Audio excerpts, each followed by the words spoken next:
জয় হিন্দ, বন্দে মাতরম। Welcome to Burudi dam, Ghatshila. আমাদের ডেস্টিনেশন হচ্ছে পুরুলিয়া। এখন আমাদের প্রথম স্পটে এসে পৌঁছেছি, যেটা হচ্ছে বুরুডি ড্যাম, ঘাটশিলা। প্রায় 10 মাস আগেই আমরা এখানটায় প্রথম আমি এসেছিলাম এখানে, যদি ওটা স্কুল ট্যুর ছিল।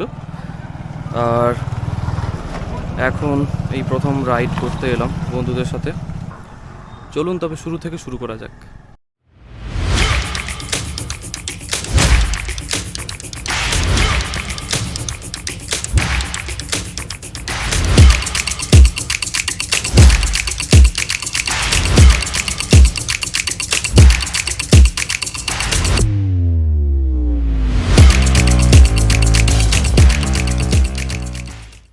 এখন 5:30 বেজে গেছে, 5টা বেরোনোর কথা ছিল, একটু লেট হয়। বাইক কোল্ড স্টার্ট দিয়ে নিয়েছি। আচ্ছা,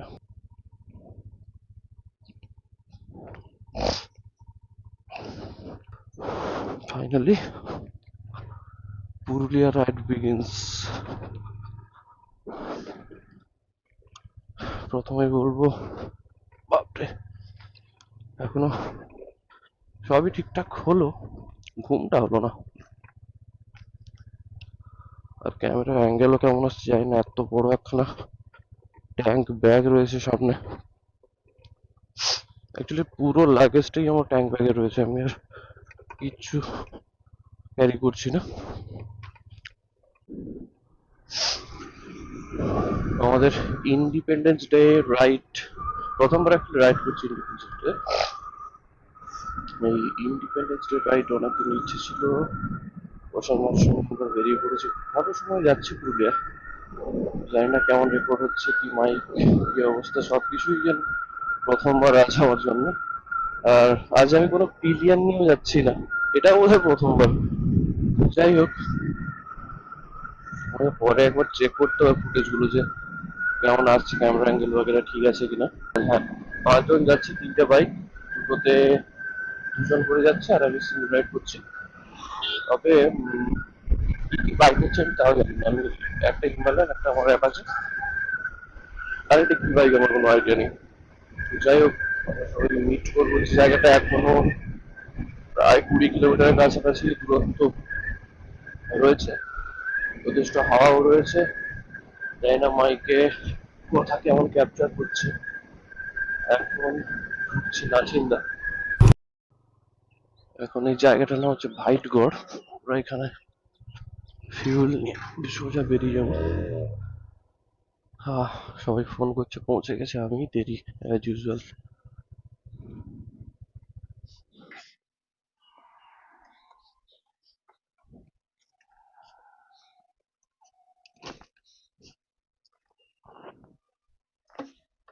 ফুল করে দাও।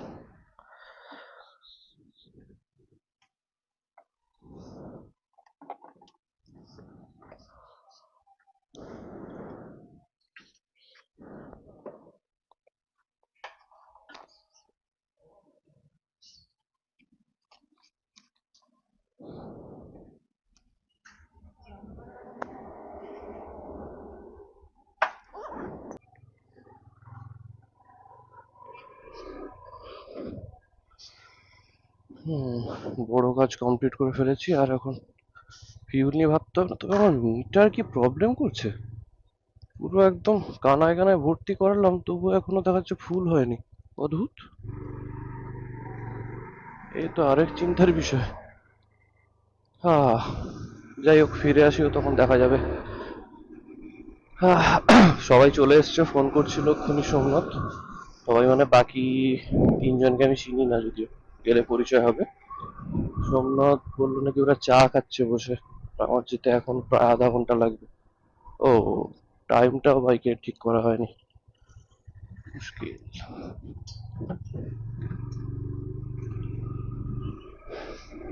ঠিক আছে, এই রাস্তায় দেখানোর কিছু নেই, ওখানে পৌঁছে ক্যামেরা অন করছি।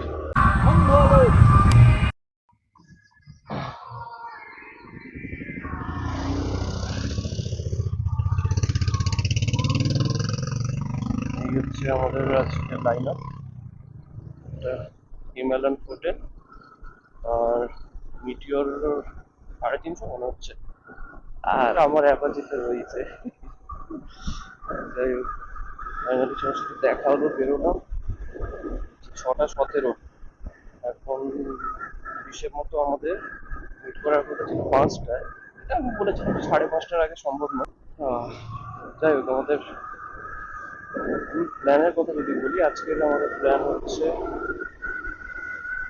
জানি না রেকর্ডিং কেমন হচ্ছে, শোনা যাচ্ছে কিনা। আজকের আমাদের প্ল্যান প্রথম হচ্ছে ঘাটশিলা, বুরুডি ড্যাম, দীঘা লেক বাগেরা আশেপাশে যা আছে দলমা হয়ে আমরা যাব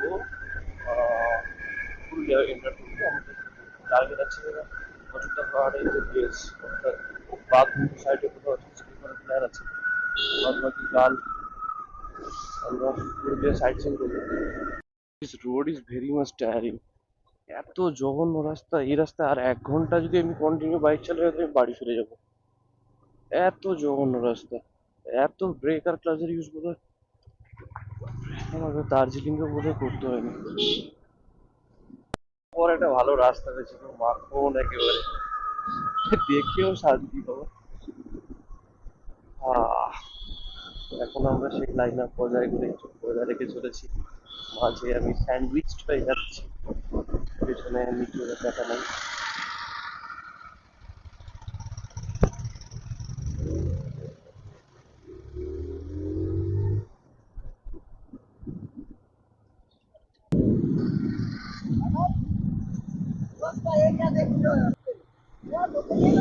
তুই টান চল।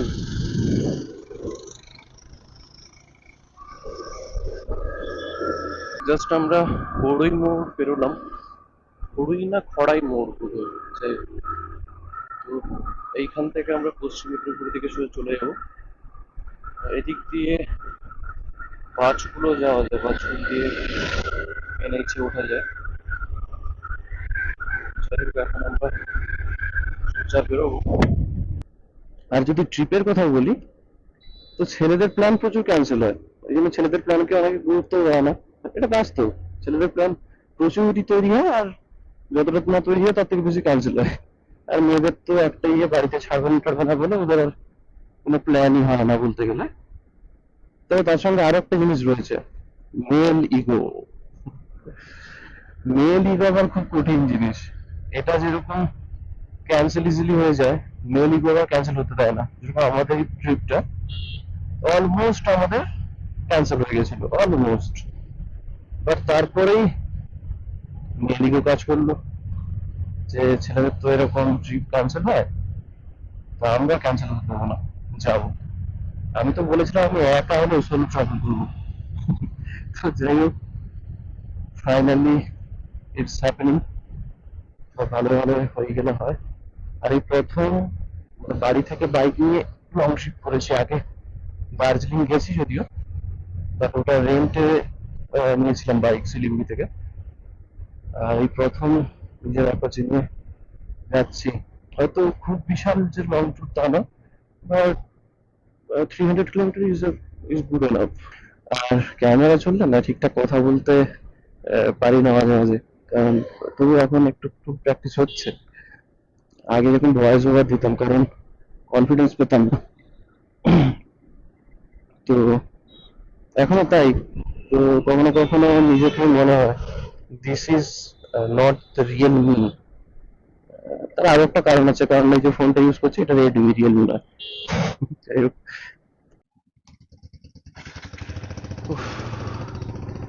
জাস্ট নাও একটা ব্লান্ডার হয়ে গেল।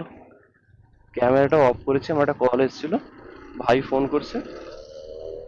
তো কলটা কথা বলতে বলতেই সামনে থেকে একটা তীব্র গতিতে কিছু একটা এসে আমার পেটে লাগলো।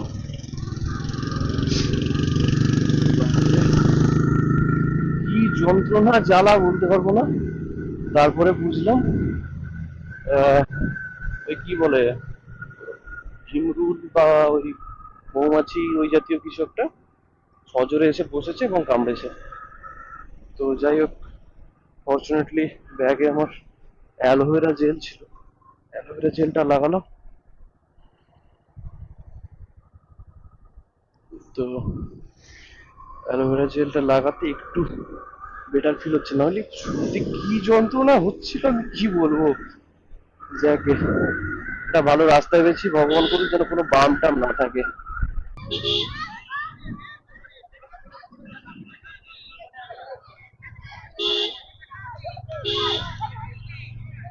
জয় হিন্দ।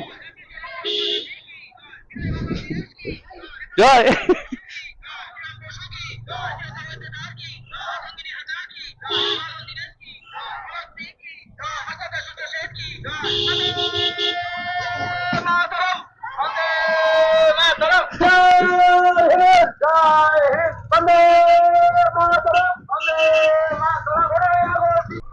এটা হচ্ছে NH-16,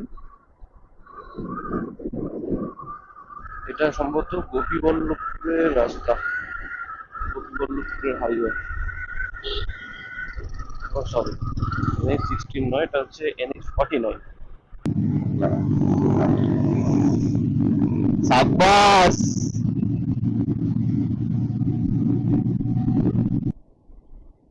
আচ্ছা, এটা জায়গাটা হচ্ছে রামপুরা।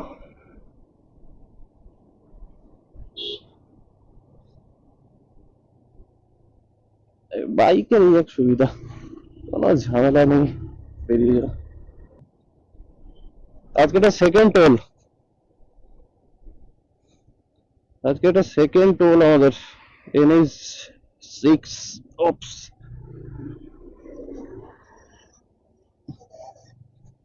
কি রাস্তা রে বাবা।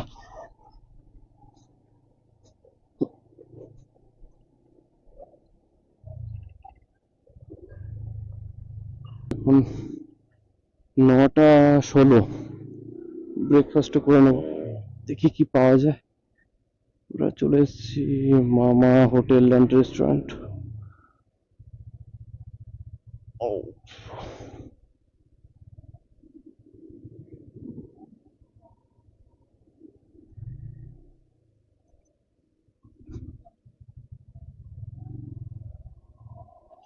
এখানে আমরা ব্রেকফাস্ট সেরে নিয়েছিলাম। অ্যাকচুয়ালি ব্রেকফাস্ট নয়, ব্রাঞ্চই বলা যায়, কারণ আমরা এরপর লাঞ্চ আর করিনি।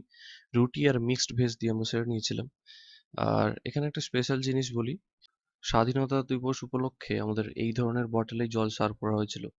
এটা কিন্তু মিনারেল ওয়াটার, প্যাকেজড ওয়াটার। এখন টাইম 10:20, অনেকক্ষণ, প্রায় ঘন্টাখানিক কেটে গেল এখানে ব্রেকফাস্ট করে উঠতে। অনেকক্ষণ বাদে আবার উঠলাম, একটু ফ্রেশ লাগছে।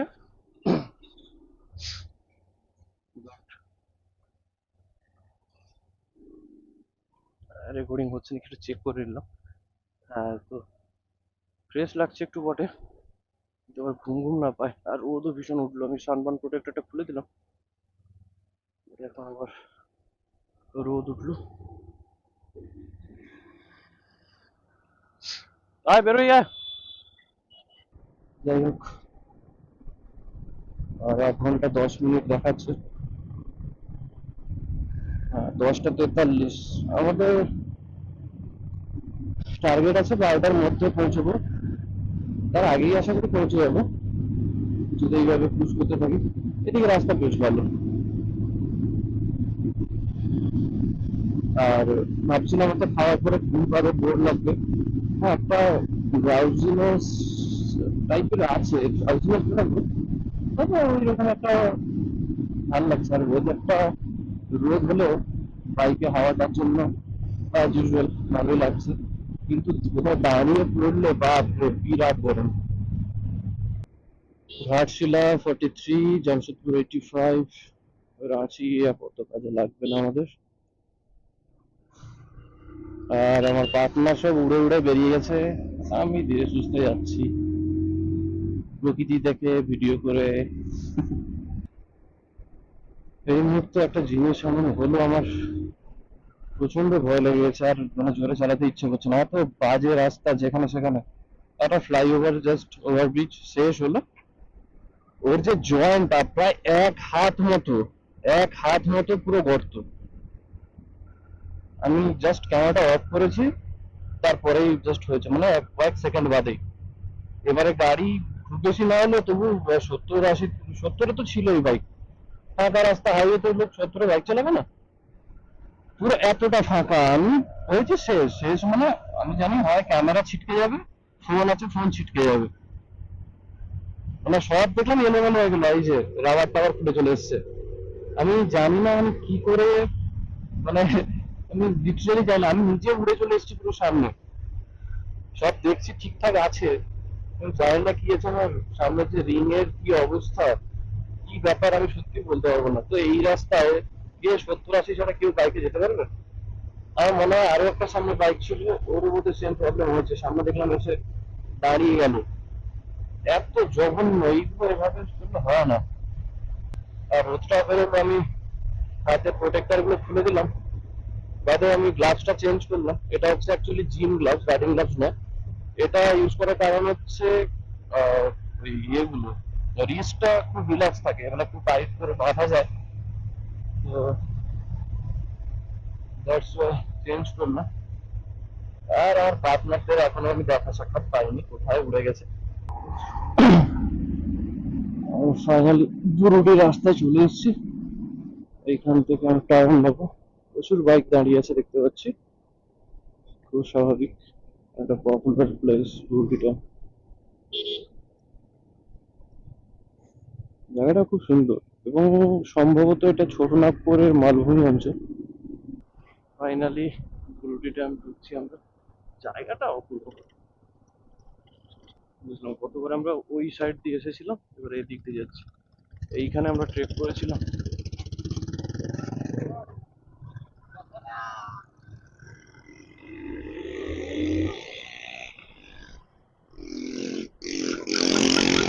সোজা একদম একদম সোজা সোজা, পুরো সোজা ওই।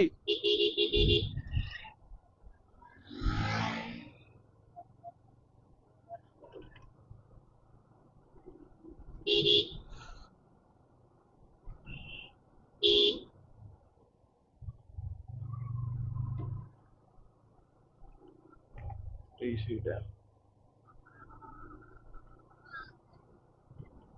এখানে বোটিংও করা যায়, আমরা তো গত বছর।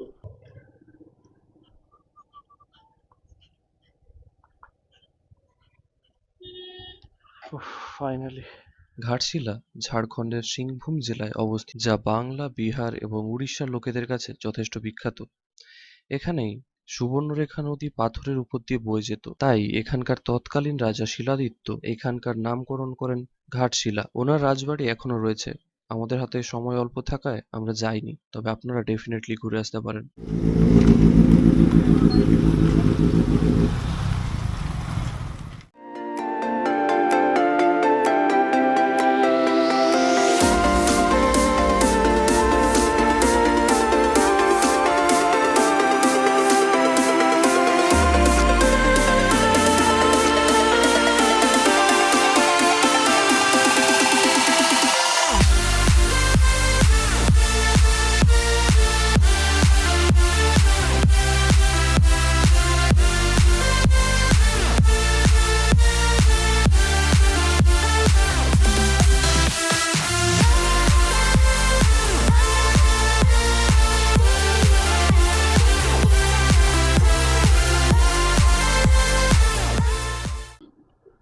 নেক্সট ডেস্টিনেশন হচ্ছে বিভূতিভূষণ বন্দ্যোপাধ্যায়ের বাড়ি, যেটা বর্তমানে সংগ্রহশালায় পরিণত হয়েছে।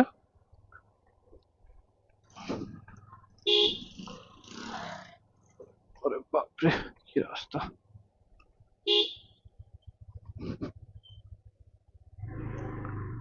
বুরুডি ড্যাম থেকে যা ডিস্টেন্স 12 কিলোমিটার, টাইম লাগে প্রায় আধা ঘন্টা। আমরা একটু এগিয়ে এসেছি, এখন 10 কিলোমিটার, অর্থাৎ 2 কিলোমিটার আমরা এগিয়ে এসেছি।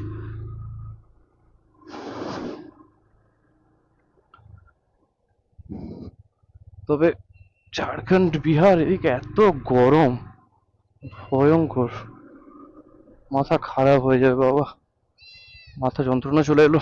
এখন বাজে 1টা, লাঞ্চের তো কোনো ঠিক ঠিকানা নেই আমাদের, সেই হিসেবেই আমরা ব্রেকফাস্ট করেছি, রুটি সবজি খেয়েই ফেলেছি। ভুলভাল গুগল ম্যাপে, সবার জন্য একটা অ্যাডভাইস আমি দেবো, গুগল ম্যাপে কখনো বাইক মুড করে কোথাও যাবেন না, ফেঁসে যাবেন। সামনে আমি তো ক্যামেরা অফ করে দিয়েছিলাম, সামনের কন্ডিশন আরো খারাপ। লাস্টে বাধ্য হয়ে আমাকে আবার ব্যাকে আসতে হচ্ছে, ওরা লাইভ লোকেশন পাঠিয়েছে। ওরা ফোর হুইলার মুভ করেছিল বলে ওরা বেরিয়ে গেছে, আর আমি তো পেছনে ছিলাম, এদিকটা ঢুকে গেছি। তো ওরা দাঁড়িয়ে আছে, যাচ্ছি। ভয়ঙ্কর রাস্তা, বাপ রে বাপ। মানে এগুলো তো কিছুই না, এগুলো তো আমাদের বললাম অভ্যেসই আছে। একটু পরে গেলে, একটু পরে গেলেই দেখা যেত কি, মানে যদি ক্যামেরাটা অন করতাম, তখন তাড়াহুড়োয় বেরিয়ে এসেছি আর ক্যামেরাটা দেখানো হয়নি, সে তো বিষাক্ত অবস্থা। মানে কাদা, পাথর মোড়াম হলে ঠিক আছে, বাট এ তো লিটারালি কাদা। যাই হোক, ওদের সঙ্গে তাড়াতাড়ি গিয়ে মিট করে যাই।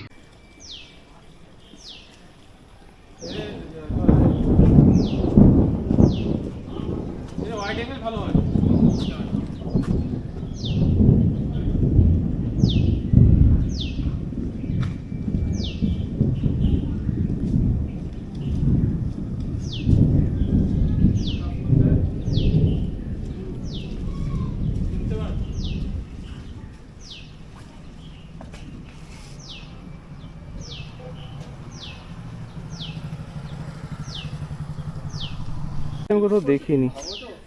এটা মেন প্রবলেম হচ্ছে, ওপেনিং টাইম হচ্ছে 9টা থেকে দুপুর 1টা, আবার বিকেল 3টে থেকে 5:30।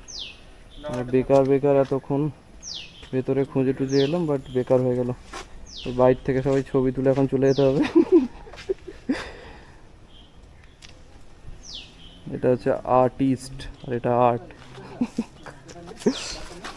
ঠিক আছে, চল বেরোই, চল।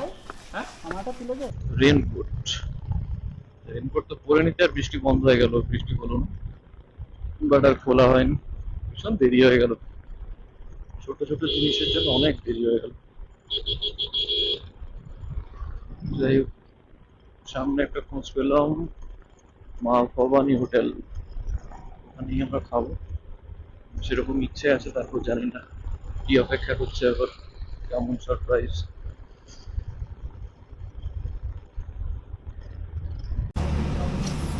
মানে খাবারের ভিডিও করছো?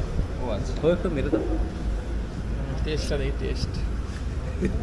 Food review. ইয়ে লে আজিনা প্রচুর হয়েছে। আজিনা, আমি তো আজিনা মতো টেস্টই জানি না কেমন। আমার আজিনা না টেস্টটাই আমি জানি না, আজিনা টেস্ট কেমন। ক্ষতিকারক বেশি, সবচেয়ে বেশি নয় মিষ্টি নয় সেই এর মতো হতে। এখন 5টা 14, 5টা 14 আমরা লাঞ্চ করলাম। রুটি তড়কা, ভাতটা অ্যাভয়েড করলাম, একে দেরি হয়ে গেছে, আমি এমনিতেও খেতাম না, কারণ আমি চাইছিলাম যাতে একটু ঘুম টুম না পায়, ওই জন্য রুটি খেতে, ওটাই খেলাম। তো দেখা যাচ্ছে নাকি জানি না, সামনে একদম পাহাড় ঘেরা, আর আমরা যেন পাহাড়ের রাস্তা ধরেই চলেছি।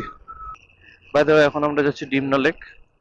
অনেক ঝড় ঝাপটা পেরিয়ে আমরা যাচ্ছি, ওই জন্য অনেকটা দেরি হয়ে গেল, কারণ ওই ইয়ের ব্যাপারটা ছিল কি যেন, রেনকোট, ওইটার জন্য একটু দেরি হয়ে গেল।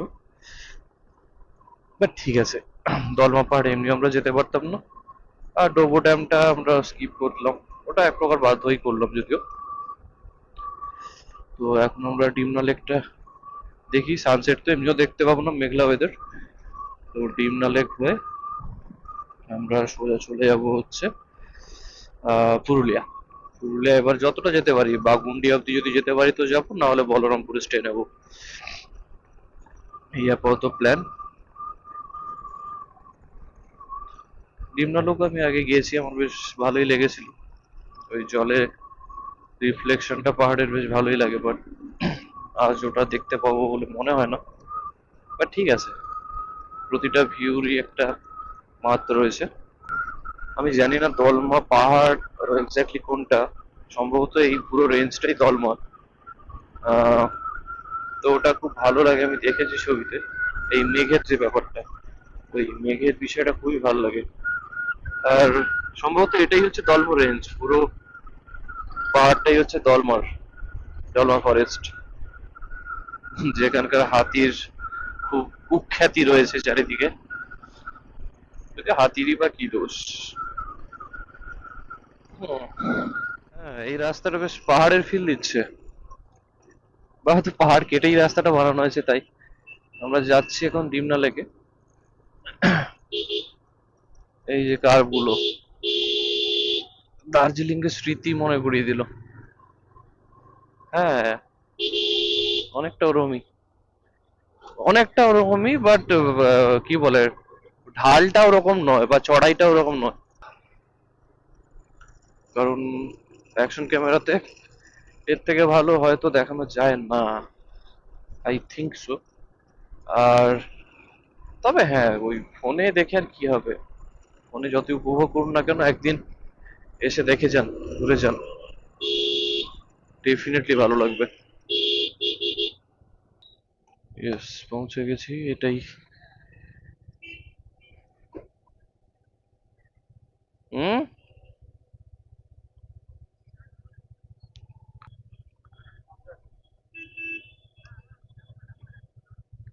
এই দিক থেকে এসে নামা যায়, অনেক জায়গায় নামা আছে, বা সোজা, সোজা গেলে আরো রাউন্ড হয়ে চলে গিয়েছে রাস্তাটা। আর আমরা গেলাম না, আমাদের আরো অনেকটা ট্রাভেল করতে হবে, আর আমরা চাইছিলামও না যে সন্ধে হয়ে যাক। তো আমরা পুরুলিয়ার দিকেই বেরিয়ে যাবো, বেশিক্ষণ এখানে টাইম স্পেন্ড করবো না। এখানে বোটিংয়েরও ব্যবস্থা রয়েছে, যদি হাতে সময় থাকে বোটিংয়ের মজা নিতে পারেন।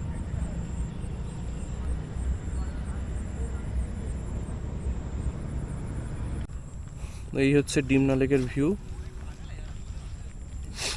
তো আমরা অনেকটা সময় নষ্ট করলাম, নষ্ট মানে বৃষ্টির জন্য সময়টা গেল। আর দ্বিতীয়ত হচ্ছে ওই রেনকোটের প্রবলেম যেটা বললাম, ওই জন্য আমরা ডোবো ড্যামটা যেতে পারছি না, যেটা এখান থেকে খুব বেশি দূরে নয়, কভার করাই যায়। তো ওটা যেতে পারলাম না। আর দলমা পাহাড় তো বাইকে এখন যেতে দেয় না, যা জানলাম, ভেতরে বাইকে যেতে দেয় না, ওদের সাফারির ব্যবস্থা রয়েছে, ওই সবে যাওয়া যায়। আর এখন আর হেলমেটও খুলছি না, সোজা বেরিয়ে যাব। সুবর্ণরেখা নদীর উপনদীর উপর তৈরি এই ডিমনা লেক। এটি 1944 সালে টাটার দ্বারা নির্মিত হয়। এখানে বোটিং এরও ব্যবস্থা রয়েছে। 750 থেকে 1000 টাকার মধ্যে আপনারা পেয়ে যাবেন। আজ এতটাই। পরবর্তী ভিডিওতে থাকবে পুরুলিয়ার অযোধ্যা সার্কিট। সকলে ভালো থাকবেন এবং ভিডিওটি ভালো লাগলে লাইক, শেয়ার এন্ড সাবস্ক্রাইব করতে ভুলবেন না।